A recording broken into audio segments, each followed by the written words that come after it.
Hello, my name is Zach Rye with Old Man Gaming, and welcome to another Snap Judgment review. If you don't know what a Snap Judgment review is, and have never watched before, I think game reviewers nowadays get a little caught up in 100%ing a game or near completing it before they do the review. So I'm just trying to give you an idea whether you're going to enjoy the game right off the bat or not. So I only get about 5 to 10 hours with the game before I do a review. That coupled with the fact that I think games are one of the most subjective forms of art, I don't give scores on this. I tell you an overview of what the game is, then I list the pros and the cons of the game in my point of view, as all reviews are, and then I'll tell you whether I personally will be sticking with the game or DLC outside the purposes of this review. So let's get into it. I'm way behind the trend on a lot of the reviews coming out right now, and I just got to play Balatro, so had to review it. And this was last week, a contender for Game of the Year with the actual Game Awards. And I am very excited to do it. I don't know why I didn't try it right off the bat. I am a guy who likes poker, but the word roguelite nowadays is just, it means terrible things to me. And so, I don't know, it immediately puts me off. And I wish I hadn't in this case, because this game is really exciting. It definitely would have been on my list for Games of the Year last year if I had realized. So, what is Balatro? Well, it's a poker game, kind of, very loosely. The idea behind it is it's run-based, kind of in the roguelite vein. You'll go into a round, and you'll be dealt 10 cards. And you can you have a certain number of discards and a certain number of hands you can play. You can play up to 5 cards in a hand and discard up to 5 cards. That certain number of many times. When you play a hand, it's your best 5-card poker hand, so that's where the poker stuff comes in. But you can, if you decide to play a pair, you can only play 2 cards and play the pair and keep the rest of the cards in your hand. You can do however you want.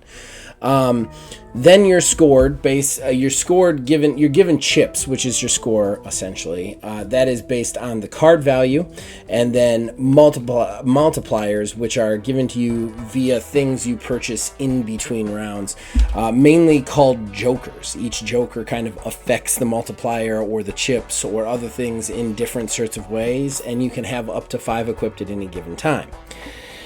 So at that point, you have a certain number of hands and discards to attempt to beat the round score, so to speak. There'll be what's called ante, so it goes in kind of 3-round sets. So there'll be a small blind, a big blind, and then some sort of boss, an ante they call it, which is basically some sort of effect. So all face cards are dealt face down, stuff like that. That you have to overcome. Each time you beat a round, the score goes up. Scores get higher. And then you earn a certain number of cash from certain effects that you do in the game, which allow you to buy cards in between. There's a lot of ways to buy cards. You can buy some straight up jokers that are offered to you. There's also tarot cards, which allow you to do quick one-off consumables like upgrade cards, upgrade numbers. You can actually buy standard cards like the actual just deck cards, but they'll have special modifiers just on themselves that you can then add to your deck. And then there's also planet cards, which actually upgrade the level of the hands, which I've found are absolutely essential to actually playing the game, such as the Earth card increases your full house hand, meaning that you'll get more chips and a higher multiplier when you play the full house, which makes things really, really interesting. You end up in these really interesting rounds where you need a 2 pair. A 2 pair for you is better than 4 of a kind or a royal flush or anything, and you have to get that, and if you don't, you're probably going to lose the round. After that's played, when you think about it, then there's so many collectibles. The more you play, the more things you unlock, the more joker cards you find to possibly work into a future build, and then you have actual decks that start off with the power right off the bat.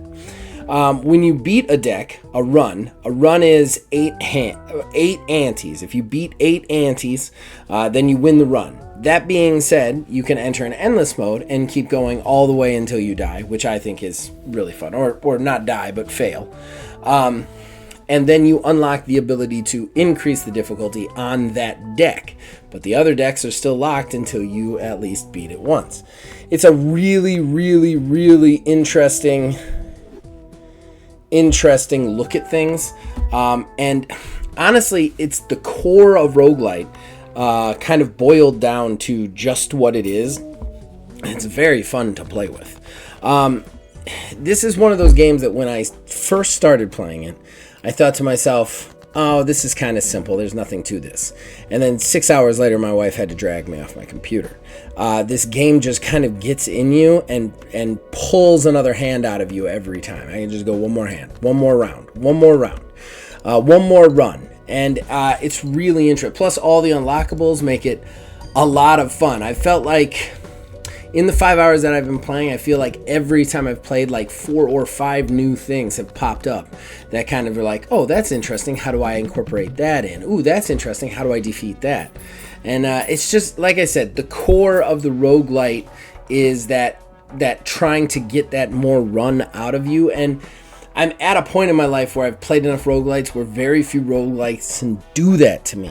This one is an exception. It can definitely do that to me. It's been eating my time, and it's a really interesting, simple game. And it's a testament to show what you can do with just a simple premise.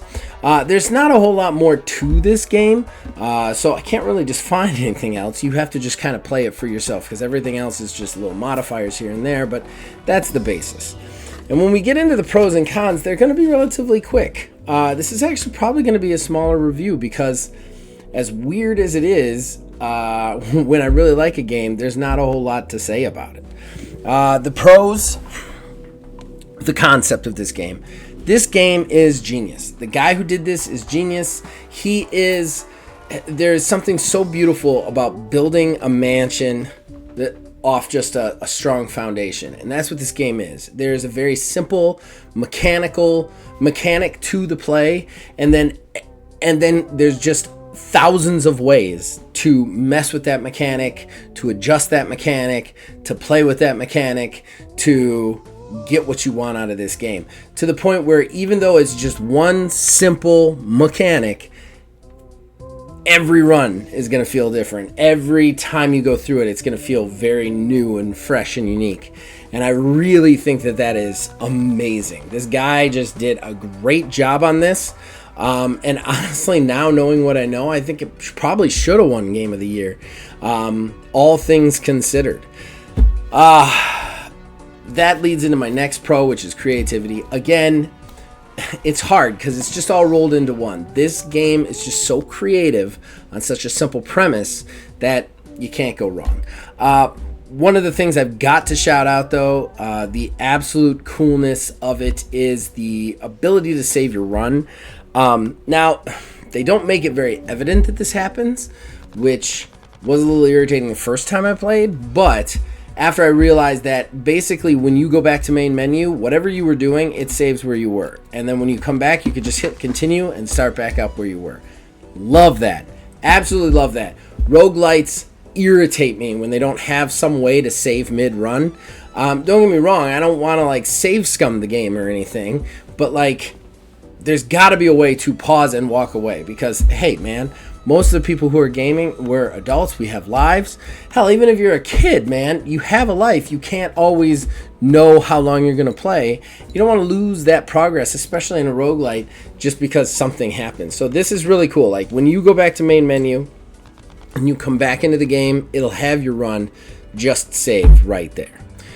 That's it for the pros, but again, the pros are overwhelmingly great. I'm going to go to the cons. There's only one. It's extremely nitpicky, and that is the music. There is this kind of music to this game that just plays on a loop, and I'm going to say, when you're playing this game for hours on end, it starts to get really frustrating. I wish that there was a couple other musical tracks to it, kind of intermingled in, something that changes up the tempo. I mean, this is nitpicky because you could just turn the music off, play your Spotify in the background. The game doesn't take up basically any space. I think it was like 1 gig. So it's not like you're going to screw up your computer or whatever you're playing on if you've got another application going in the background. So you can kind of make your own soundtrack if you want. Still, I would have liked a couple more musical tracks to it, but you can tell that that was not this guy's focus, and that's fine. It should in no way, shape, or form dissuade you from being in the game, but it's something that I found irritating, so I gotta call it out. Finally, whether or not I'm gonna stick with it, I don't think I have a choice, guys. You know, what's weird, and I almost put it in the con, is the addictiveness of this game. It has sucked me in, and like I think about it when I'm not playing, and rarely does a game do that. So like, I don't know. It's not a game I accomplish anything in, really, because it's like I said, it's just a poker chips game. But like, I have been picking it over a lot of other really big AAA experiences just because there's something beautifully addictive about this game, and so awesome about its simplicity, its complication built on simplicity, which I just absolutely love. So with that being said, I will probably be playing it more, without a doubt. And yeah, that's it. That's the review. I know we're only at 10 minutes. Usually I go like 20.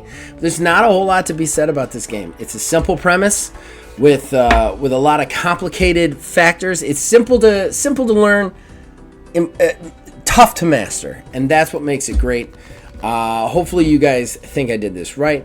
Whether or not I did, you can comment in the comments below. You can also find us on Blue Sky at Axiom Games LLC /Old Man Gaming. And then, of course, as long as you guys keep watching and listening, we'll keep making them. Stay tuned to the channel. I'm going to review Blueprints, another roguelite that is very creative and interesting. And then I've got another kind of indie review of a game from years ago. I believe it's called Star Dynasty. So stay tuned for all of that. And we'll see you guys on the flip side.